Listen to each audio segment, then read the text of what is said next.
Start. नमस्ते। आज मैं अपने एस्ट्रो नितेश यूट्यूब चैनल पे आपका स्वागत करता हूं और आपको बताता हूं कि कुंडली के 12 ग्रहों का या उनके भावों का विश्लेषण, कैसे 12 ग्रहों में क्या क्या भाव, क्या अंतर होता है, भाव क्या बताते हैं कि किस घर में कौन सी राशि बैठने से क्या प्रभाव पड़ता है। तो हम सबसे पहले हम एक लग्न कुंडली बनाते हैं, लग्न कुंडली, लग्न पत्रिका, बर्थ चार्ट जिसको बोलते हैं। हम एक बार उसको बनाते हैं और क्रम से 1 नंबर से उसमें हम राशियां डाल देते हैं। प्रथम भाव जो होता है वो हमेशा लग्न कहलाता है। प्रथम भाव लग्न होता है, दूसरा भाव, तीसरा, चौथा, पांचवा, छठा, सातवां, आठवां, नौवां, 10वां, 11वां, 12वां, ये 12 घर होते हैं कुंडली में। 12 घरों का अलग अलग अपना अपना प्रभाव होता है। अब हम स्टार्ट करते हैं। सबसे पहले फर्स्ट हाउस में अगर कोई राशि ग्रह बैठता है तो उसे कैसे पता करते हैं कि क्या स्वभाव है, इस ग्रह का क्या स्वभाव है या इस घर का क्या स्वभाव है, किससे क्या परेशानी आ रही है, किससे क्या अच्छा हो रहा है, ये हमें हम पता लगा सकते हैं। तो पहला भाव हमारा लग्न प्रथम भाव होता है। इससे हम क्या चेक करते हैं? इससे हम ये चेक करते हैं कि यहाँ पर जो आके ग्रह बैठा है उस ग्रह का क्या गुण है और वो हमारे रूप, रंग, आकृति, शरीर, बल, मस्तिष्क, विवेकशील, गौरव और विनम्र, यानी हमारे शरीर और हमारे स्वभाव को बताता है। कोई भी ग्रह अगर यहाँ पे आकर के बैठता है तो वो सबसे पहले हमारे शरीर पर, हमारे रूप, रंग, आकृति, मस्तिष्क, हमारी विवेकशीलता, विनम्र स्वभाव, गौरव को बताता है कि हमारा ऐसा होगा शरीर। इसके बाद ये आता है हमारा दूसरा घर। दूसरा घर जो होता है वो धन, धान्य, कुटुंब, परिवार, वाणी, सत्य, असत्य, दान, मृत्यु, बाया नेत्र, जीव और पड़ोसी, जीवा और पड़ोसी का होता है। यहाँ सब क्या क्या चीजें हमें पता लग सकती हैं। हमारे पास धन संचय होगा कि नहीं, धन से लाभ अलग चीज है, धन संचय करना अलग चीज है। ये घर हमें जो बताता है, ये धन संचय करना बताता है, यानी धन एकत्रित करना, कि हमारे पास धन एकत्रित होगा या नहीं होगा। तो धन एकत्रित करना, या हमारा परिवार क्या है, कैसे है, हमारे साथ स्वभाव कैसा है, परिवार में हमारे क्या चल रहा है, क्या अच्छा है, क्या खराब हो रहा है, यानी कुटुंब। और वाणी, हम किसको किस तरीके से बोल रहे हैं, कैसे बात कर रहे हैं। सत्य, असत्य, दान, मृत्यु, बाया नेत्र, जीवा और पड़ोसी। और एक ये भी होता है कि अब इसमें मैं यहां पे लिख देता हूं भोजन। ये हो गया भोजन, ठीक है, अच्छा भोजन,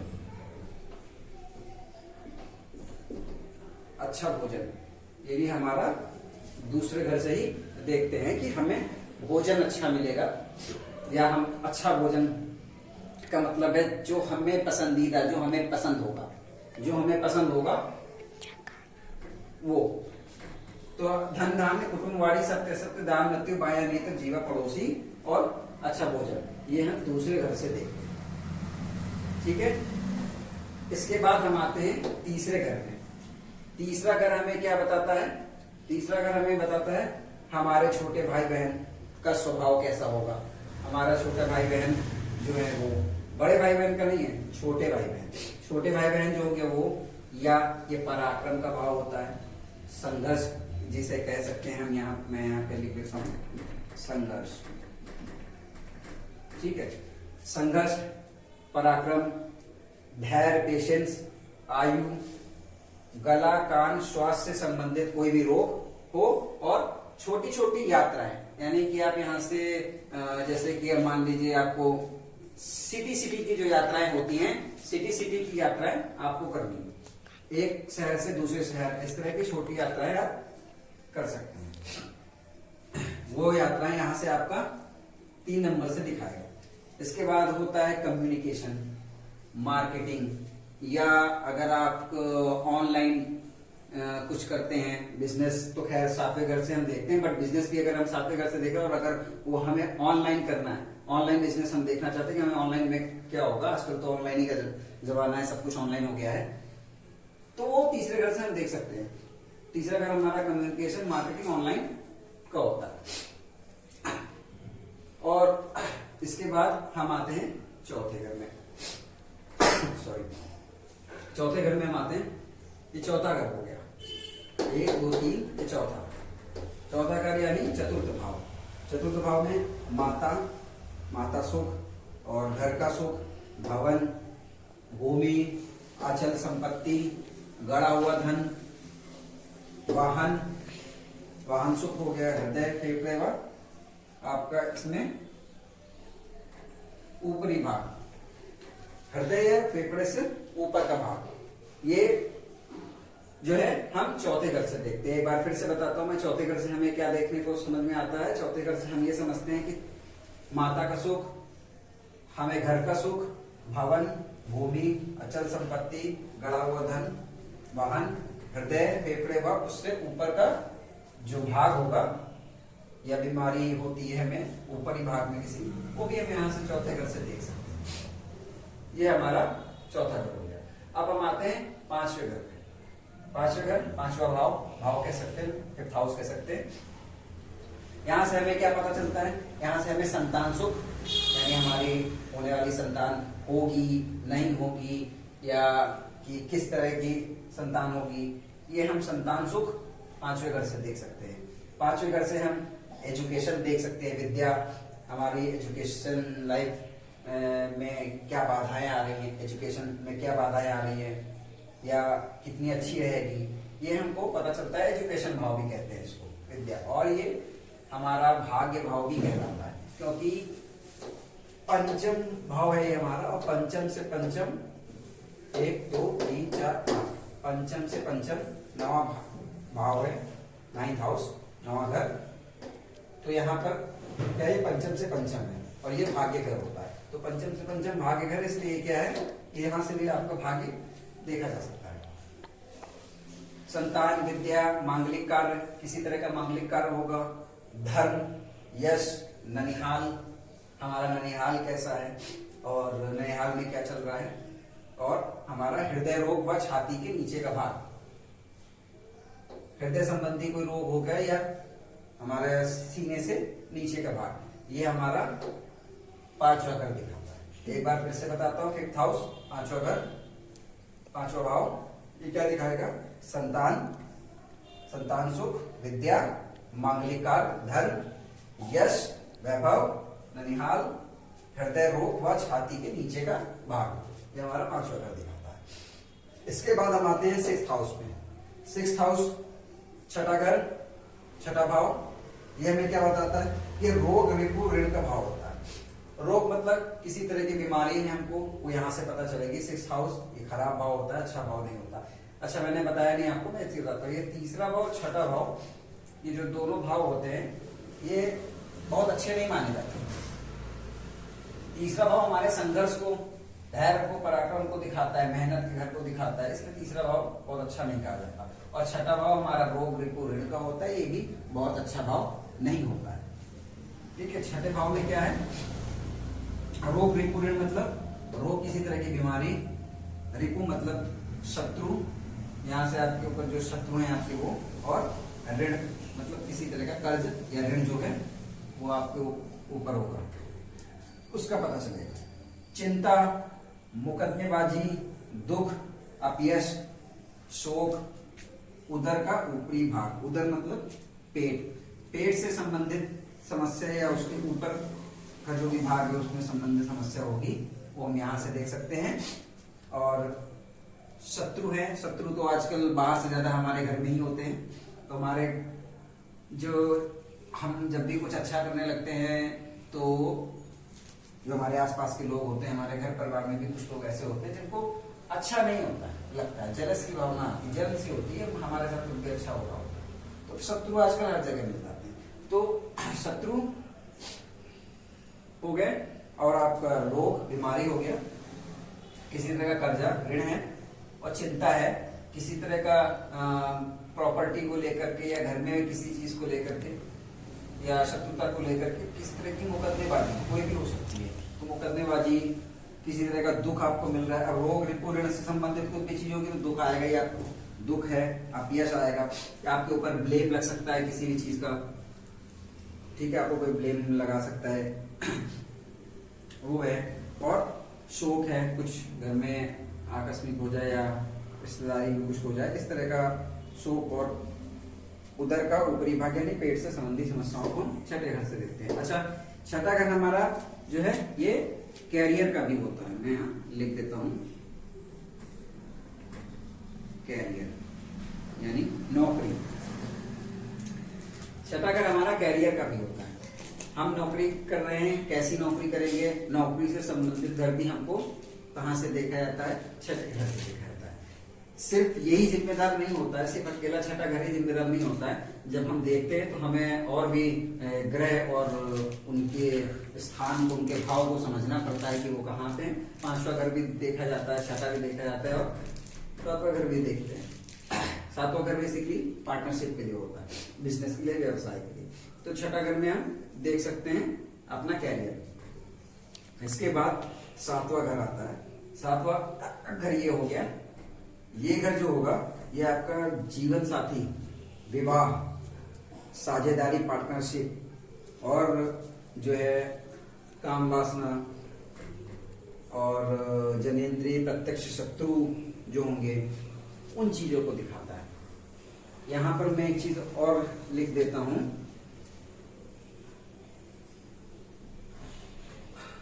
दूसरा संतान, दूसरी संतान। तो संतान फिफ्थ हाउस से देखी जाती है, पहली संतान यहां से फर्स्ट, ठीक है। बड़ी संतान जो होगी वो पांचवें भाव से देखी जाएगी, दूसरी संतान सातवें भाव से देखी जाती है, तीसरी संतान नवें भाव से देखी जाती है। तो हर एक घर छोड़ करके एक संतान को हम देखते हैं कि अगर हमें बड़ी संतान देखनी है अपनी, बड़े बेटी, बड़े बेटा जो भी है, पुत्र पुत्री, उनको उनका देखना है तो हम पांचवें घर से देखेंगे। हमको दूसरा पुत्र पुत्री देखना है तो सातवें घर से देखेंगे, और तीसरा पुत्र पुत्री देखना है तो नवें घर से देखेंगे। तो ये है, तो सातवें घर में आपको एक बार फिर से बताता हूं, जीवन साथी, विवाह, पार्टनरशिप, साझेदारी, काम वासना और आपका व्यवसाय यानी बिजनेस और प्रत्यक्ष शत्रु और दूसरी संतान, ये हमें सातवां घर बताता है, सेवंथ हाउस। अब ये हो गया हमारा अष्टम भाव। अष्टम भाव एट्थ हाउस, आठवां घर। ये हमें क्या बताएगा, ये बताएगा आयु, जीवन, मृत्यु, अचानक धन लाभ, हानि। यानी ये भी खराब भाव होता है। 3, 6, 8, 12 ये चार घर होते हैं, थोड़ा ये बहुत अच्छे नहीं होते। और इसमें जो है ये हमें आठवां घर जो बताता है अचानक से धन, अचानक से धन लाभ, अचानक से धन की हानि, अचानक से धन की चोरी, अचानक से दुर्घटना और पेट के नीचे के हिस्से की कोई भी बीमारी, गुप्त शत्रु और गुप्तांग रोग, कोई भी गुप्त रोग हो सकता है, गुप्त शत्रु हो सकता है। अचानक से कोई चेंजेस आ सकते हैं, अचानक से कोई बड़ा बदलाव जीवन में हो सकता है। ये हमें आठवां घर दिखाता है। आठवां घर के बारे में फिर से बताता हूं मैं एक बार, आयु, जीवन, मृत्यु, अचानक धन लाभ, हानि और असाध्य रोग, किसी भी तरह का जो साधारण नहीं ना हो और एक बार हो चुका हो दोबारा फिर से होने की आशंका होती है अगर ये घर आपका पापग्रस्त है या खराब है। अगर इस घर पर किसी ग्रह की शुभ दृष्टि नहीं है और ये घर खराब है तो ये आपको आठवां घर यही दिखाएगा, इस तरह की चीजें दिखाता है। आयु, जीवन, मृत्यु, अचानक धन लाभ, हानि, असाध्य रोग, अचानक परिवर्तन, दुर्घटना या उदर के नीचे का भाग यानी पेट के नीचे के भाग का कोई भी रोग। ठीक है, तो लग्न 1, 2, 3, 4, 5, 6, 7, 8 भाव आपको दिखाता है।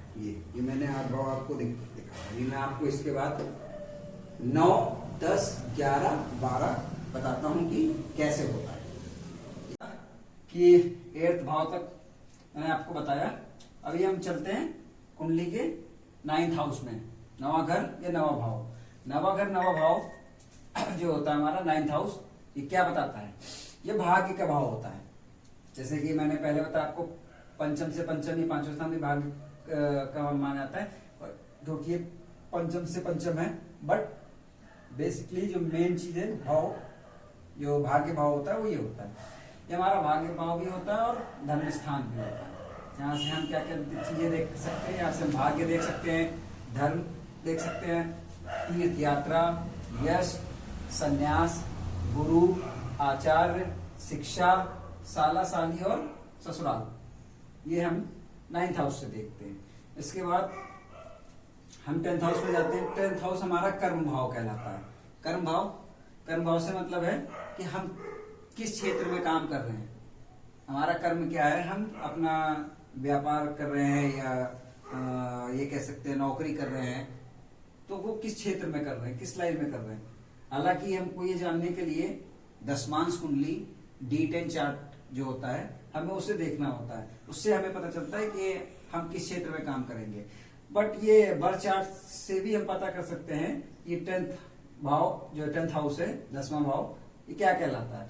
इसका कहने का मतलब है कि आप यहाँ से पिता, राज्य, कर्म, कारोबार, पद, प्रभुता, अधिकार, प्रतिष्ठा और राजयोग, आपकी कुंडली में राजयोग या कर्म योग है जो कर्म से संबंधित हैं, वो आप देख सकते हैं यहाँ से। ठीक है, जो राशि यहाँ पे बैठी होगी और जो उस पर जो ग्रह बैठा होगा, उन दोनों के गुणों को इस भाव से संबंधित जो चीजें लिखी हैं, पिता, राज्य, कर्म, कारोबार, उनसे जोड़ के देखा जाता है। तब यह इस बात का अनुमान लगता है कि हमें क्या करना है। कैसे पता चल पाएगा कि उसका कर्म क्या होगा, पिता के ऊपर क्या है, मतलब पिता का सुख पिता के साथ बनती है नहीं बनती है, बिजनेस कारोबार में, पद में, प्रभुता और अधिकार, प्रतिष्ठा, राज्यों की सारी चीजें हमें तब पता चलेंगी। इसके बाद हम आते हैं यहाँ पे हमारा 11th हाउस, 11वां भाव, एकादश भाव बोलते हैं जिसमें। इसमें हम क्या देखते हैं? ये हमारा आय का, इनकम, लाभ, मनोकामना, बड़े भाई बहन और पुत्र वधू, इच्छा पूर्ति, उपलब्धि या कान से संबंधित कोई रोग या बीमारी हो, कुछ हो, तो उसको हम इस चीज से 11th हाउस से देखते हैं। 11वां भाव, एकादश भाव जिसे कहा जाता है, ये है। फिर इसके बाद हम आ जाते हैं सीधे अपने 12th हाउस पर, 12वां घर या 12वां भाव। यहाँ पे हमें क्या पता चलता है? यहाँ पे जो भी ग्रह या जो भी राशि लिखी होती है, वो ग्रह हमारा किस राशि में, किस नंबर राशि में बैठा हुआ है, उसको हम इस भाव से जोड़ करके देखेंगे।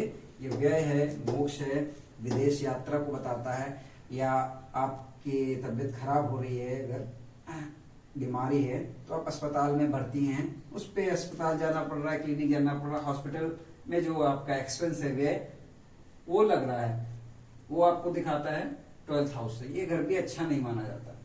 इसमें सिर्फ एक चीज अच्छी है कि विदेश यात्रा है, विदेश यात्रा वो आपकी हो सकती है अगर ये घर बहुत अच्छा है तो। अदरवाइज आपको यहाँ से नुकसान होगा कि ये एक्सपेंस और व्यय, मोक्ष, अस्पताल में भर्ती और सैया सुख। सैया सुख का मतलब ये है कि बेड रिलेशंस जो आपके होते हैं वो आपको यहाँ से पता चल जाता है। सैया सुख, आप घर पे आराम कर रहे हैं, बहुत आराम तलबदार आदमी है, आपको घर का बेड सुख मिल रहा है, वो सारी चीजें भी हम यहाँ से देख सकते हैं। सैया सुख का मतलब यहाँ पे ये है।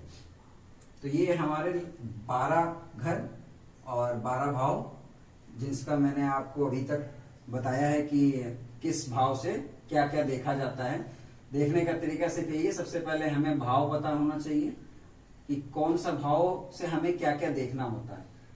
उसके बाद वो ग्रह किस राशि में बैठे हैं, उस भाव में कौन सी राशि पड़ी हुई है, कौन सी राशि पड़ी है, कौन सा ग्रह बैठा हुआ है, वो ग्रह उस राशि में किस तरह का काम करता है, वो काम फिर हमारे घर पे उससे जोड़ के देखते हैं कि हमारे घर पे वो इस तरह का काम करेगा। क्योंकि हमारा घर, ये 10वां घर या 11वां घर, 12वां घर, 8वां घर, 7वां कोई भी घर है, वो क्या काम कर रहा है ये देखा जाएगा हमारे उस ग्रह से और राशि से जोड़ करके।